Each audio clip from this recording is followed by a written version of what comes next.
नमस्कार दोस्तों, कैसे हो और कैसे चल रही है पढ़ाई। जो पिछली क्लास के अंदर अपन ने किया था उसका कुछ घर पे जाके कॉपी वॉपी में कुछ याद किया, ऐसे ही बंद कर दिया हाथों हाथ। तो चलो भाई, आज है मेरे को, आपने पढ़ा होगा तो चलो अपन थोड़ा क्या है क्विक रिवीजन कर लेते हैं, देखते हैं कितना आपको याद है। तो बताओ अपन ने कौन सा मेवाड़ शुरू किया। मेवाड़ के अंदर अपन ने सबसे पहले पढ़ा कि भाई मेवाड़ के अंदर दो वंश है, कौन कौन से। पहला गुहिल, दूसरा सिसोदिया। मेवाड़ के तीन प्राचीन नाम पढ़े थे, कौन कौन से। मेदवाड़, परागवाट, सिवी। उसके बाद में अपन ने पढ़ा था भाई मेवाड़ के अंदर पहला राजा कौन हुआ, गुहिल। गुहिल के पिता का नाम क्या नाम है, गुहिल के पिता का नाम अपने अंदर मन के अंदर रिकॉल करो और बोलते रहो। गुहिल के पिता का नाम था शिलादित्य। कहाँ का था, वल्लभी, गुजरात का। माता का नाम पुष्पावती। 566 के अंदर स्थापना की, किसकी, 566 के गुहिल वंश की स्थापना की। अबुल फजल के अनुसार कहां से आए हैं, ईरान के नौशेका के यहाँ से, ठीक है। और अपने गोपीनाथ शर्मा, डीआर भंडारकर, नैन्सी के अनुसार ये क्या है, ब्राह्मण है। टोड और श्यामदास के अनुसार वल्लभ भी गुजरात से आए हैं, ठीक है। ये इतनी बात पढ़ी थी अपने गुहिल के बारे में। गुहिल के बाद में अपन ने पढ़ा था बप्पा रावल। तो बप्पा रावल कौन से ऋषि के शिष्य थे, हरित ऋषि के। क्या आशीर्वाद दिया, मेवाड़ को बसाओ। मेवाड़ को कब स्थापना की, 728 के अंदर। किस पर आक्रमण किया, मानमोरी पर। कब किया, 734 के अंदर। कौन सा मंदिर बनाया, एकलिंग नाथ जी का। कहां बनाया, कैलाशपुरी उदयपुर के अंदर। कौन सी राजधानी बनाई, नागदा। और वहां पे कौन से राजा के साथ मिलकर सिंध पर आक्रमण करके गजनी तक चले गए, नागभट्ट के साथ। उधर किसको बना दिया राजा, सलीम को हराकर किसको बना दिया, बप्पा रावल ने, अपने भांजे को। उसके बाद में बप्पा रावल ने कौन सी उपाधि धारण की, हिंदुआ सूरज। और कौन कौन सी थी, दो और थी, कौन सी, राजगुरु चकव्वे। इस जीत के उपलक्ष्य में कौन सा सिक्का जारी किया, सोने का। कितने ग्रेन का था, 115 का, ठीक है। और श्यामलदास ने क्या कहा, बप्पा एक उपाधि नहीं, बप्पा नाम नहीं बल्कि एक उपाधि है।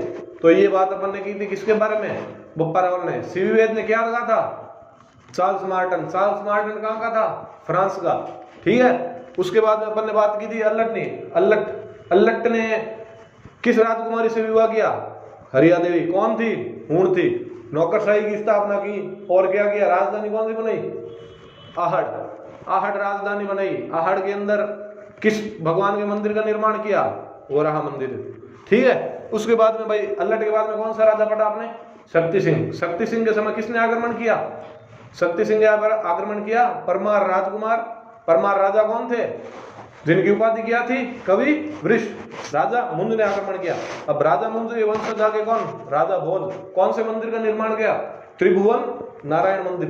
त्रिभुवन नारायण मंदिर में बाद में आगे उसका पुनर्निर्माण किसने करवाया, मोकल ने। अब वो क्या कहा जाता है, त्रिभुवन नारायण ना कहला के क्या कहा जाता है, मोकल का समदेश्वर मंदिर। समदेश्वर मंदिर का है चित्तौड़ के अंदर।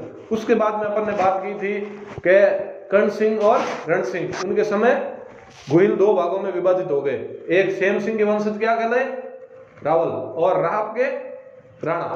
उसके बाद में अपन ने बात की थी जैत्र सिंह जी के बारे में। तो जैत्र सिंह के बारे में कौन सा युग है, वो मध्यकालीन मेवाड़ का स्वर्ण युग है। किसने आक्रमण किया, इल्तुतमिश ने। कब किया, 1227 के अंदर। और ये कौन सा युद्ध है, भूताला का युद्ध। कौन जीता, जैत्र सिंह जीत गए। उसके बाद में अपन ने बात की थी कि उसने क्या जला दिया, नागदा को जला दिया। अब नई राजधानी बनानी पड़ेगी। कौन सी राजधानी बनाई है, चित्तौड़। और इनके जो सेनापति का क्या नाम था, मदन और वालक। तेज सिंह जी इसके बाद में अपन आएंगे। राजा कौन है, तेज सिंह जी। तेज सिंह के समय अपने लास्ट में पढ़ा था कि 1260 के अंदर आहड़ में कमल चंद्र ने श्रावण प्रतिक्रमण सूत्र चूर्णी एक ग्रंथ का निर्माण किया, जो क्या है, मेवाड़ का सबसे प्राचीन चित्रित ग्रंथ। हो गई रिवीजन अपन, 2 मिनट लगे अपने, आपको भी याद होगी। चलो अभी अपन करते हैं आगे। तो भाई मेवाड़ पढ़ रहे हैं अपन, मेवाड़।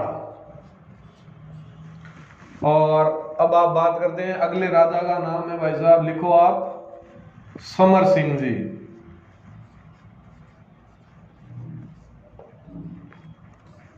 ठीक है, समर सिंह जी के बारे में ज्यादा कुछ नहीं है। समर सिंह जी के 2 पुत्र थे भाई। कितने थे, 2 पुत्र। तो अपने बड़े पुत्र का नाम था रावल रत्न सिंह।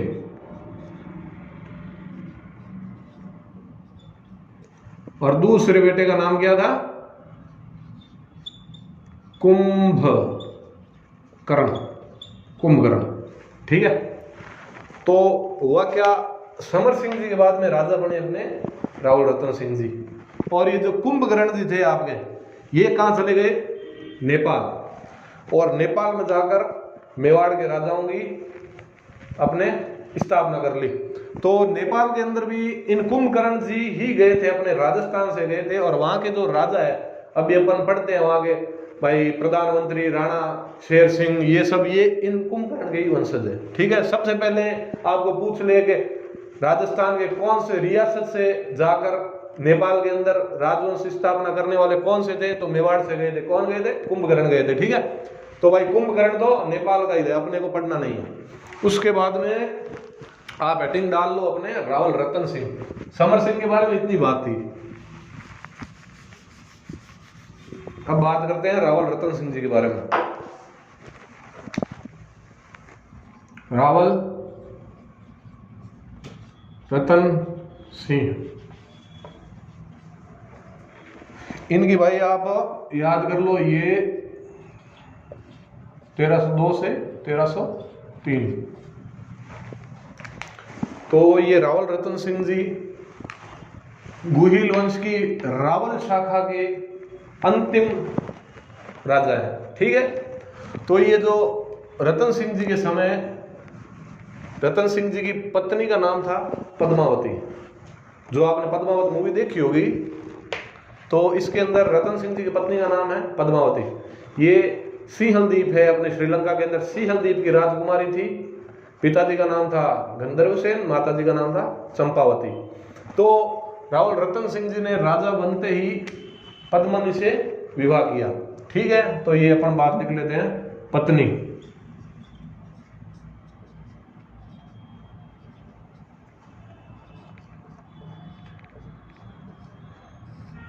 रानी कौन है?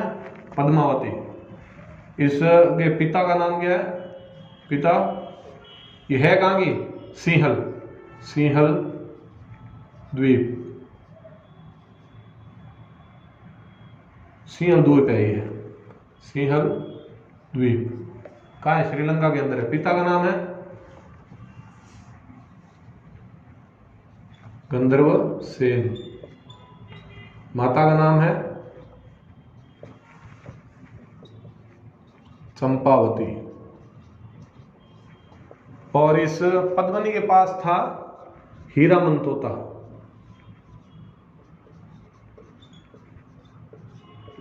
जो अपने घाघरोण का दुर्ग है झालावाड़ के अंदर, काली सिंध राव नदी किनारे, उस क्षेत्र के अंदर ये मिलता है। ठीक है।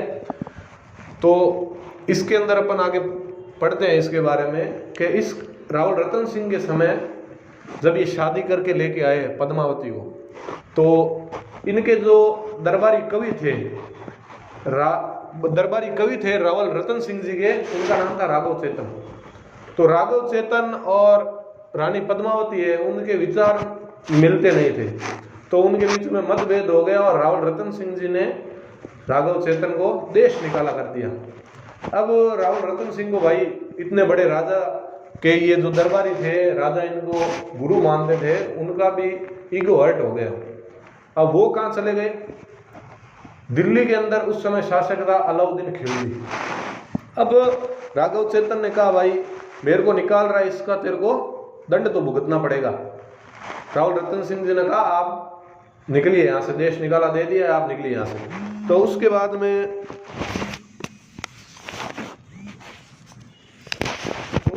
राघव चेतन सीधा कहाँ गए? अलाउद्दीन खिलजी गए। यहाँ पे अलाउद्दीन खिलजी के पास गए अपने, और अलाउद्दीन खिलजी को राघव प्रकाश ने पद्मावती को ऐसा वर्णन किया जिससे अलाउद्दीन खिलजी गए। अलाउद्दीन खिलजी ने सोचा कि इतनी सुंदर राजकुमारी तो सपनों में होती है, स्वर्गों में होती है, लेकिन राघव चेतन ने उसको ऐसे समझाया कि भाई ऐसा वर्णन कहा जाता है कि ऐसा वर्णन कहा है कि जब रानी पद्मावती पानी पीती है तो भी यहाँ से पानी उतरते हुए दिखता है। ऐसी ऐसी बात उसने कही। तो अपने राघव चेतन की बातों में अलाउद्दीन खिलजी ने आकर कह दिया तो ऐसी है रानी है तो वो सिकंदर सानी अलाउद्दीन खिलजी के पास होनी चाहिए, और किसके पास ऐसा अधिकार है? अपन यहाँ इस भारत भूमि के राजा हैं, लाओ आदेश भेजो। तो आदेश भेजा गया, तब उन्होंने सीधा सीधा मना कर दिया, भाई ऐसे कैसे भेज दें, अपने घर की हमारी लक्ष्मी है। तो फिर अलाउद्दीन खिलजी सेना लेकर अपने चित्तौड़ के किले को घेर लिया।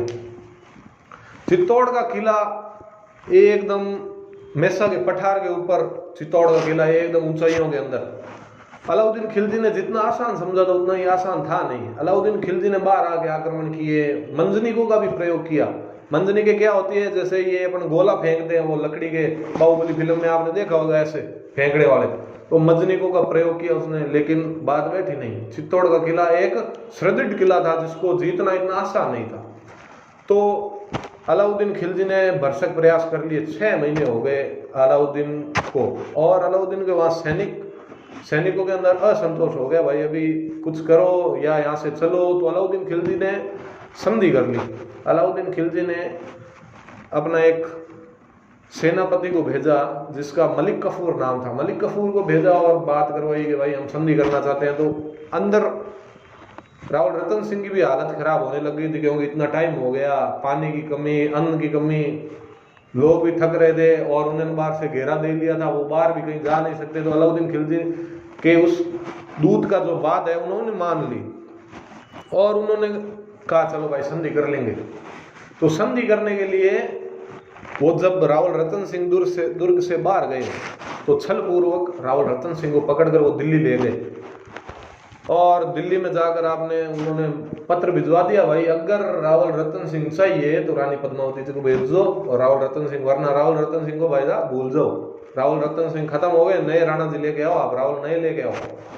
तो तब वहां के जो सेनापति है, जो वीर सेनापति, गोरा और बादल काका भतीजा है दोनों, तो उन्होंने, गोरा जो उनके चाचा है और ये जो बादल है वो उनका भतीजा है, और पद्मावती, रानी पद्मावती जी और मेवाड़ के सामंत, देशभक्त सामंत ने मिलकर कहा कि रावल जी को लाना है वापस, क्या करें, कुछ स्ट्रेटजी बनाओ आप। तो उन्होंने कहा कि भाई अपन यहाँ से जाएंगे, उनको कह दो कि हाँ हम जाएंगे, आगे आ रही है रानी पद्मावती, और साथ में 700 सखियां भी लेके आ रही है। तो अलाउद्दीन खिलजी ने कहा हाँ लाओ, जितनी हो सकती उतनी लेके आओ, 700 क्यों, 1000 लेके आओ। तो अलाउद्दीन खिलजी ने उनको एंट्री दे दी, और वो डोलियों के अंदर आगे तो रानी पद्मावती बैठ गई। उसके बाद में अन्य जो डोलियां थी वो सैनिक थे, मेवाड़ के शूरवीर सैनिक, जो मारने काटने के लिए हर समय तैयार रहते हैं, अपने रावल जी को छोड़ाने के लिए रवाना हो गए। अंदर एक बैठ गया भाई राजा, अंदर एक सैनिक बैठ गया, और 4 पकड़ने वाले सैनिक हो गए, एक पालके के अंदर 5, ऐसे करके 700 जने हो गए, 700 पालकियां गई। उसके बाद में वहां पर जैसे ही पहुंचे तो इस सेना ने युद्ध किया, रतन सिंह जी को छोड़ाया, रतन सिंह जी मेवाड़ की तरफ आ गए, और वीर सेनापति गोरा बादल ने इतना खतरनाक और इतना भयंकर युद्ध किया कि पीछे से उस मुगल सेना को आगे बढ़ने ही दिया, मुस्लिम सेना को वहीं रोक के रख लिया, जब तक रावल रतन सिंह जी के बीच में अच्छी भली दूरी नहीं हो जाए और मेवाड़ आराम से वो पहुंच जाए। तो क्या वो शूरवीर थे, कहा जाता है कि इस प्रकार लड़े कि उनका धड़ कट गया, सर कट गया, लेकिन उनका धड़ लड़ते जा रहा था। ऐसी शूरवीरता के साथ गोरा सिंह जी और बादल सिंह जी लड़े थे। अब क्या है, रानी पद्मावती और रावल रतन सिंह जी पहुंच गए, अलाउद्दीन खिलजी वापस सेना लेकर चित्तौड़ की तरफ आ गया। अब सीधा शाखा घोषित करना था, ये राजस्थान का दूसरा शाखा है। पहला शाखा तो आपने रणथंभौर के अंदर हुआ, ये 1303 के अंदर राजस्थान का दूसरा शाखा, और मेवाड़ का प्रथम शाखा हुआ। शाखे को मतलब आप समझते होंगे, शाखे के अंदर क्या है, 2 चीज होती है। शाखा,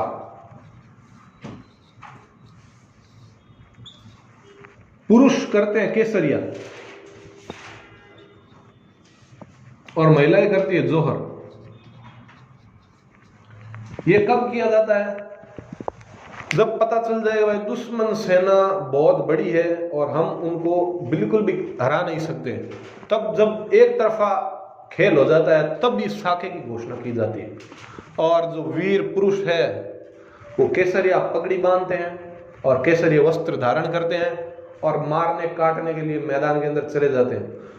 इनका उद्देश्य यही होता है कि जितनों को काट सके, जितनों को मार सके उनको मारें और अपने देश के लिए, अपनी मातृभूमि के लिए सर्वोच्च बलिदान दें। और जब पता चल जाता है भाई राजा जो है वो गए हैं, वो अपने वीर भूमि के लिए, अपने मेवाड़ की वीर भूमि के लिए शहीद हो गए हैं, तब रानियां जोहर कर लेती थी आग के अंदर जल के। तो उसके बाद में आक्रमण हुआ, दोनों सेनाएं आमने सामने हुई, मेवाड़ के वीर सैनिकों ने क्या अद्भुत युद्ध किया, परंतु होना तो वही था जो इतनी कम सेना के साथ उतनी दिल्ली की इतनी बड़ी सेना को हराना मुश्किल था। तो सभी मेवाड़ के वीर योद्धा इसके अंदर मातृभूमि के काम आ गए और रानियों ने जोहर कर लिया। तो ये चित्तौड़ का कौन सा है, प्रथम शाखा है जो 1303 के अंदर हुआ। ठीक है, तो इसके अंदर आप लिखिए, अभी बात आपको बता दी है, अब आप नोट्स बनाओ इसके।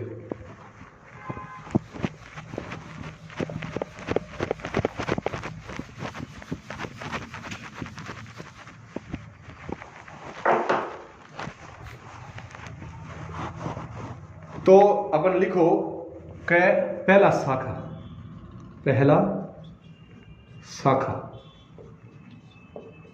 मेवाड़ का है ये पहला शाखा, राजस्थान का दूसरा। पहला शाखा 1303 रावल रतन सिंह वर्सेस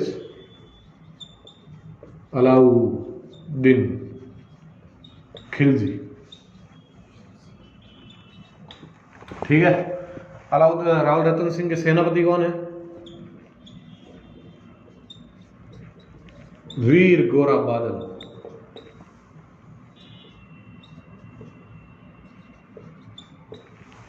और इसके तरफ से सेनापति था मलिक काफूर। ये जो मलिक काफूर था ये गुजरात के हिंदू परिवार में जन्म लिया था, लेकिन ये थर्ड जेंडर था। ठीक है, इसको अलाउद्दीन के सेनापति थे। जब उन्होंने सोमनाथ पर आक्रमण किया था तब 1000 दिनार के अंदर, उस समय दिनार चलती थी, 1000 दिनार के अंदर मलिक काफूर को उसने खरीद लिया। तो मलिक काफूर गुजरात के हिंदू परिवार का है और ये एक थर्ड जेंडर है और इसको 1000 दिनारी भी कहा जाता है, 1000 दिनारी। ये सेनापति था अलाउद्दीन खिलजी का। ठीक है, तो अलाउद्दीन खिलजी के आक्रमण हुआ तो 6 महीने तक घेराबंदी रखी और 6 महीने घेराबंदी की। उसके बाद में ये युद्ध कौन जीत जाता है? अलाउद्दीन खिलजी ये युद्ध जीत जाता है। तो लिख दिया आप 700 डोलिया दिल्ली गई, 700 डोलिया दिल्ली गई। इस युद्ध के अंदर मजनिकों का प्रयोग हुआ।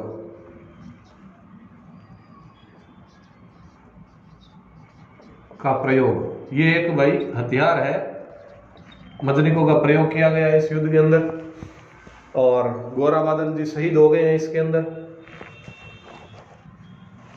और इसके अंदर इस जो युद्ध की ये जो प्रथम शाखा है, इस युद्ध की जानकारी अपन को मिलती है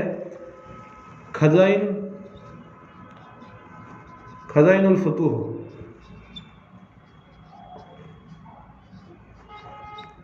ये किसकी है? अमीर खुसरो। ये जो अमीर खुसरो है ये इसका दरबारी कवि था और इसने आंखों देखा वर्णन किया है। इस युद्ध के अंदर आप लिखना आंखों देखा वर्णन, आंखों देखा। जैसा जैसा युद्ध के अंदर हुआ है ये खुद इस सेना के अंदर आया था और उसने इसके बारे में अच्छी तरीके से बताया है क्या क्या युद्ध हुआ है। इस पुस्तक का दूसरा नाम भी लिख लीजिए आप, तवारीख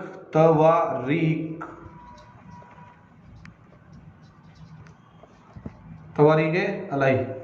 ठीक है, इस युद्ध की आंखों देखा वर्णन अपने को इस किताब के अंदर मिलता है।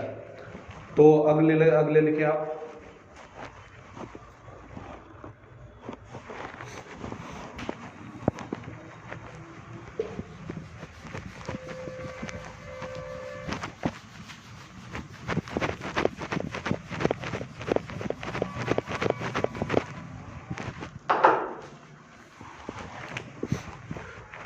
आंखों देखा वर्णन इसके बारे में मिलता है अपने को। और एक किताब और है, गोरा बादल, री चौपाई, हेमरत्न सूरी।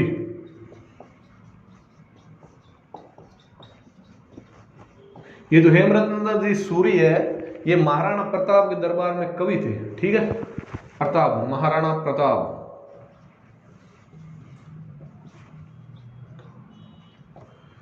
तो आंखों देखा वर्णन नहीं है, ये क्या है, कम से कम ये 1303 के अंदर हुआ है और महाराणा प्रताप के दरबार में थे। तो ये महाराणा प्रताप 1572 से लेकर 1597 तक उस समय गए। तो आंखों देखा वर्णन तो खजाइनुल फितूह के अंदर है, जो अमीर खुसरो की है, और इस युद्ध की जानकारी इन पुस्तकों के अंदर मिलती है। एक पुस्तक और है, पद्मावत। ये पद्मावत पुस्तक शेरशाह सूरी के समय लिखी गई है।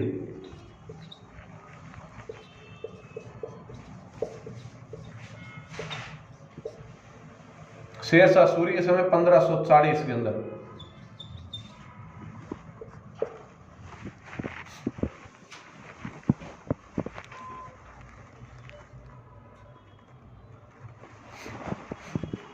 तो ये पद्मावत पुस्तक किसके समय लिखी गई है? शेरशाह सूरी के समय ये पद्मावत पुस्तक। इसके अंदर भी कहा गया है कि इसमें बताया गया इस युद्ध का कारण जो था वो रानी पद्मावती के लिए ये युद्ध हुआ है, कारण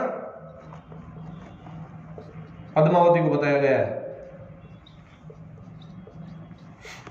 हाँ, इसको लिखा है मलिक मोहम्मद जायसी, मलिक मोहम्मद जायसी, ठीक है। ये पुस्तक आपके अवधी भाषा के अंदर है। अवधी भाषा कौन सी? जिसके अंदर अपनी हनुमान चालीसा ये अवधी भाषा के अंदर है, तो उस भाषा के अंदर ये पुस्तक लिखी गई है। तो 3 किताबों के अंदर अपन को 1303 के इस शाखे की जानकारी मिलती है। कौन कौन सी है? पहली किताब खजाइनुल फितूह अमीर खुसरो ने लिखी है, जिसके अंदर अपने को आंखों देखा हाल मिलता है। उसके बाद में आपकी गोरा बादल, री चौपाई और पद्मावत मलिक मोहम्मद जायसी ने जो लिखी है, ठीक है। इसके बाद में अपन बात करते हैं रावल रतन सिंह जी, इसके अंदर शहीद हो जाते हैं। उसके बाद में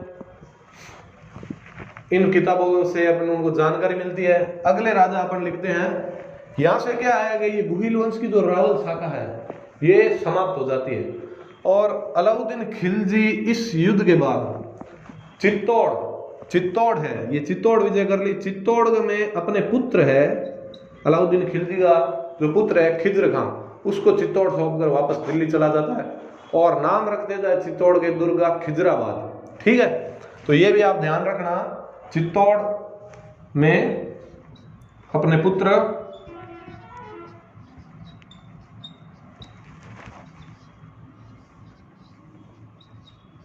खिज्र खां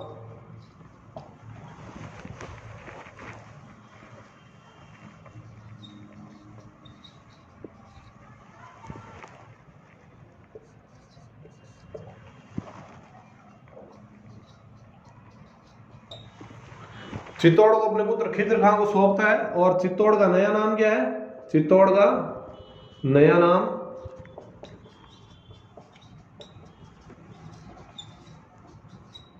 खिजराबाद, ठीक है। तो ये जो चित्तौड़ का दुर्ग है ये गंभीरी नदी किनारे है, ठीक है। और ये जो खिजराबाद, ये आपके खिज्र खां है, इसने गंभीरी नदी पर एक पुल बना दिया था। गंभीरी नदी पर एक पुल बनाया था इसने, जो उस समय कम होते थे। खिज्र खां ने ये काम करवाया था वहां पर चित्तौड़ के अंदर। इसका अगर कोई कार्य पूछ ले कि ये जो खिज्र खां है ये 1303 से लेकर 1311 तक यहाँ का प्रशासक नियुक्त किया गया था। इसके अंदर इसका अगर कोई कार्य अपन को पूछे तो इसने गंभीरी नदी पर एक पुल बनाया था, ठीक है।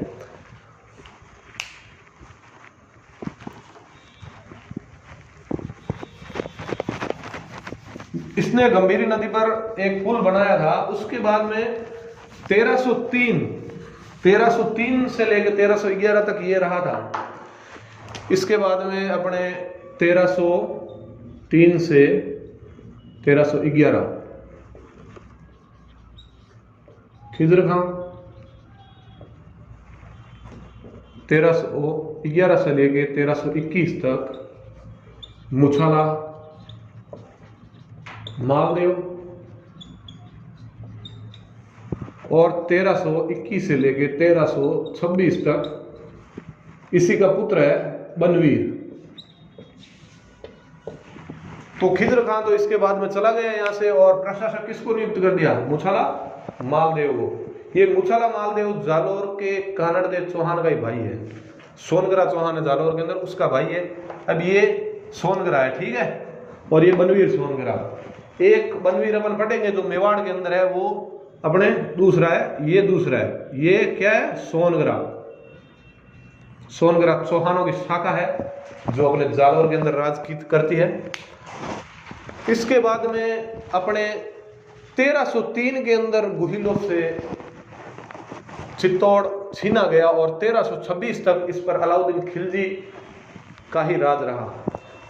अब बात करते हैं राणा हमीर की। तो आप अगली हेडिंग डालिए, राणा हमीर।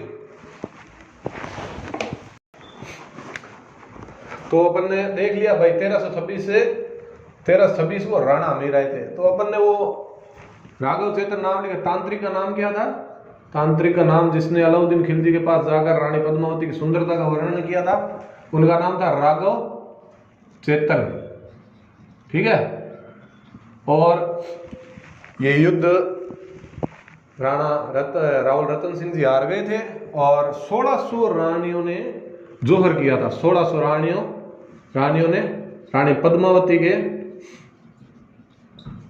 1600 रानियों ने जोहर किया। रानी पद्मावती के नेतृत्व के अंदर ये विश्व का सबसे बड़ा शाखा गिना जाता है। और अपन को कभी कभी ये भी क्वेश्चन आ जाते हैं कि अलाउद्दीन खिलजी ने मेवाड़ पर आक्रमण किया, उसके पीछे मुख्य कारण क्या है? तो अपन कुछ मुख्य कारण भी लिख लेते हैं जो अलाउद्दीन खिलजी ने चित्तौड़ पर आक्रमण किया। एक तो ये है ही पद्मावती की सुंदरता, लेकिन इससे ज्यादा भी महत्वपूर्ण कुछ कारण है जो हमें आप लिखते हैं।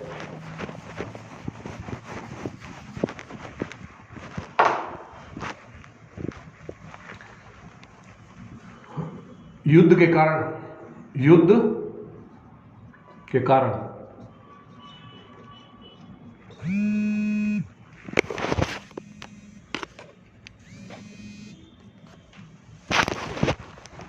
युद्ध के कारण पहला कारण आप लिखिए साम्राज्य विस्तार की नीति। साम्राज्य विस्तार।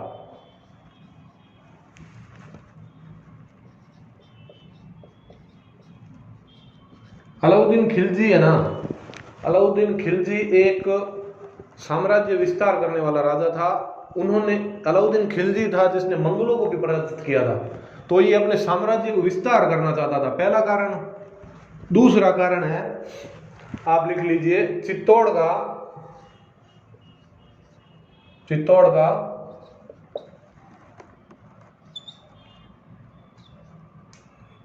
का सामयिक व सामरिक महत्व। चित्तौड़ एक ऐसी जगह पर था, ये अपने दिल्ली से अगर गुजरात जाते हैं तो ये एक मेन बीच के अंदर एक बहुत ही उपयोगी ये जो रास्ता था जो मेवाड़ के अधीन था। इसलिए यहाँ से अपन गुजरात पर आक्रमण करते हैं, जैसे बहुत से राजाओं ने सोमनाथ मंदिर पर आक्रमण किया तो यहाँ से होकर जाना पड़ता था इसको। इसलिए इसका जो इसकी स्थिति है जहाँ पर ये स्थित है, इसलिए इसका सामरिक महत्व है।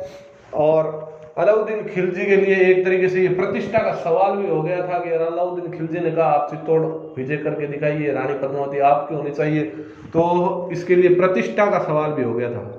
प्रतिष्ठा का सवाल भी हो गया था। और एक कारण ये भी था रानी पद्मिनी की सुंदरता। रानी पद्म सुंदरता, ये सामयिक लिख दिया ना। चित्तौड़ का व्यापारिक, चित्तौड़ का व्यापारिक और सामरिक महत्व। तो ये क्या, ये एक रूट है, जैसे अभी अपन दिल्ली से मुंबई का जैसे रूट है, तो ये यहाँ से ही जाना पड़ता है, दिल्ली से मुंबई। अभी अपने राजस्थान के 13 जिलों से निकल रही है जो अपनी नई नीति है, वो भी इसी मार्ग से जाएगी। चित्तौड़ उसमें शामिल है, जयपुर। तो ये व्यापारिक महत्व है और इसका सामरिक महत्व भी है। तो ये मुख्य कारण हो गए। इसके बाद में अपने राणा हमीर आए थे।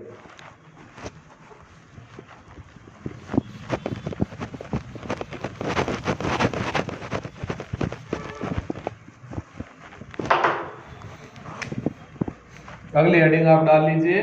अभी ये जो है ना, रावल रतन सिंह जी को हटाइए।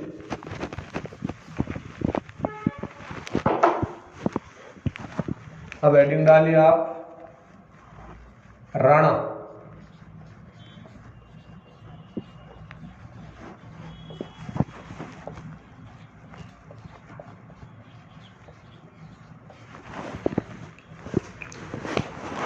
तो कुछ चेंज हुआ क्या नाम के अंदर? देखो कुछ चेंज लग रहा है तो आपको। रावल से अब क्या हो गया है? राणा। तो ये रावल शाखा अपने गुहिल से शुरू हुई थी, और नहीं, गुहिल से क्या, ये शेम सिंह के समय रावल शाखा विभाजित हो गया था। आपने पढ़ा है, शेम सिंह रावल और राहब राणा। तो अब ये राणा बन गए हैं और रावलों की शाखा खत्म हो गई। तो ये जो हमीर थे, ये राणा, ये गुहिलों को ही आपने पढ़ा था कि भाई कर्ण सिंह या रण सिंह के समय ये गुहिल है 2 भागों में विभाजित हो गए थे। तो ये उन्हीं के ही भाई है, राहब के वंशज राणा कहलाए। तो ये राहब के वंशज है।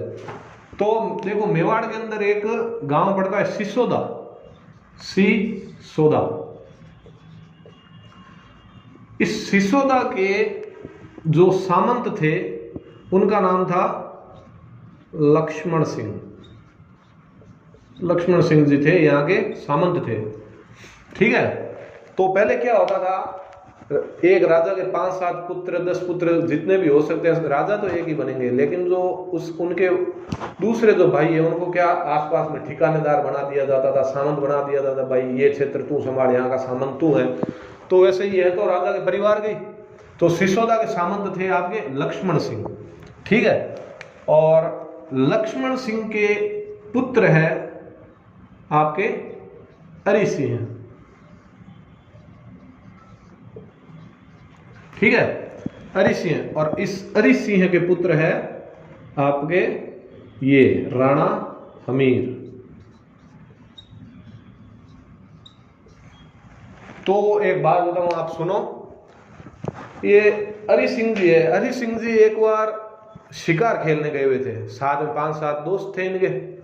तो जब शिकार में जा रहे थे, शिकार के लिए, ये जब शिकार के अंदर जा रहे थे, तब ये आगे चल रहे थे अपने अरि सिंह जी, और पीछे पीछे इनके दोस्त चल रहे थे। वहां से पास में ही जंगल में एक लड़की जा रही थी। इनके दोस्तों ने क्या किया भाई, उस लड़की को थोड़ा बहुत कुछ कह दिया, छेड़ दिया उस लड़की को।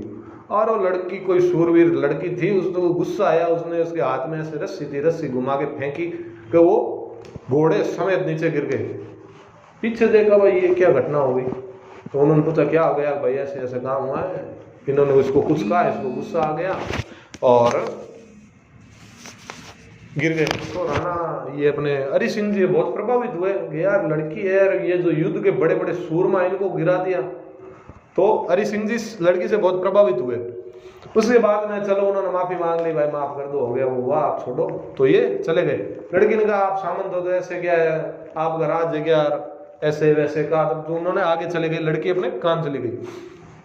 थोड़े से आगे जाकर तो वो शिकार करने गए थे, वहां उनको एक सुअर दिखा। सुअर का शिकार करने गए थे, सुअर को पीछे भागते भागते भागते सुअर चला गया एक खेत के अंदर। अब उस खेत के अंदर वही लड़की जिनसे ये पीछे मिले थे, और इस जैसे ही खेत के अंदर गई लड़की आ गई आगे, ऐसे भाई हमारे यहाँ फसल उगाई हुई है, आप कैसे आ रहे हो, आपके घोड़े अगर अंदर आएंगे तो हमारी फसल सारी खराब हो जाएगी।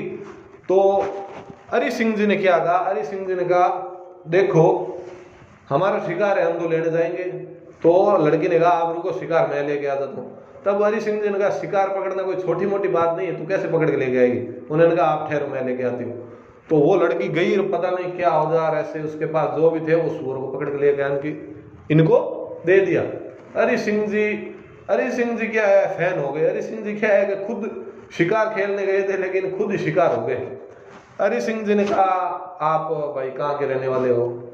तो कहा हम तो भाई यहीं रहते हैं, ये मेरा खेत है, वहाँ हमारा घर है। तो हरि सिंह जी ने कहा भाई हम थोड़े थके हुए हैं, पानी वाणी कुछ चाय नाश्ता कराओ।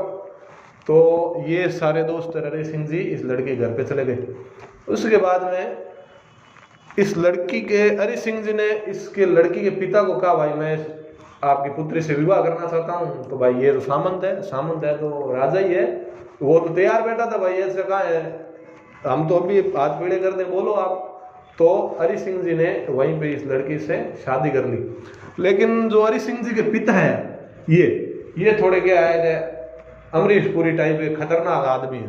तो हरि सिंह जी ने आवेश में आकर शादी तो कर ली, लेकिन जब इस लड़की को लेकर वापस जाना था सिसोदा, तो उन्होंने सोचा भाई पिताजी पता नहीं क्या कहेंगे, पिताजी गुस्सा आ गया तो कहीं देश निकाला नहीं देते अपने को।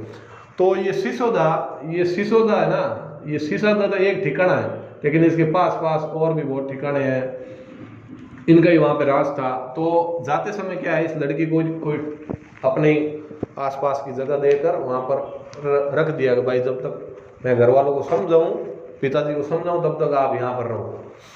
तो आगे क्या हुआ आगे भाई, इस लड़की के पुत्र भी हो गया। पुत्र कौन हुआ? राणा हमीर। और जब ये 1303 वाला चित्तौड़ का जो शाखा हुआ है 1303 के, इसके अंदर आपके हरि सिंह जी और लक्ष्मण सिंह जी दोनों ही अपने देश के काम आ गए। अब राजा कौन बना? राजा बना आपके हरि सिंह जी का भाई, राजा बनता है अजय सिंह। हरि सिंह जी का ये एक भाई था अजय सिंह। तो अजय सिंह यहाँ का राजा क्या है, यहाँ का सामंत बन जाता है। सिसोदा का सामंत अभी कौन है?